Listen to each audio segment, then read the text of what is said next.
तर मंडळी, माझे मम्मी पप्पा जाणार होते मावशीच्या गावाला, त्यामुळे दुपारचं जेवण ते तिकडंच करणार होते. म्हणून म्हटलं चला सगळ्यांना नाश्त्यासाठी मॅगी बनवूया. तशी 2 मिनिटात काही मॅगी बनत नाही म्हणा. साधं पाण्यात मसाला टाकून शिजवायचं म्हटलं तरी 5 मिनिट तरी लागतातच. पण मला काही तशी मॅगी बनवलेली आवडत नाही बरं का. माझा असा विषय आहे ना की काही गोष्टी मला स्वतःच बनवलेल्या आवडतात. त्यातलं एक म्हणजे मॅगी. तर माझ्या या पद्धतीनं तुम्ही मॅगी बनवला तर 10 ते 15 मिनिटं लागतील, पण मॅगीची चव मात्र शेवट असेल बरं का. गॅस चालू करून पातेल्यात ओतायचं तेल, त्यात टाकायचं जिरे, कढीपत्ता, बारीक चिरलेली मिरची, कांदा, टोमॅटो.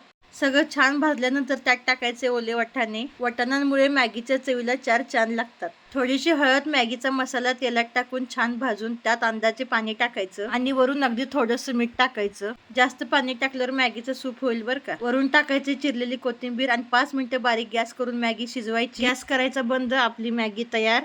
आणि अशी मॅगी खाऊन 101% तुम्ही माझं नाव काढणार.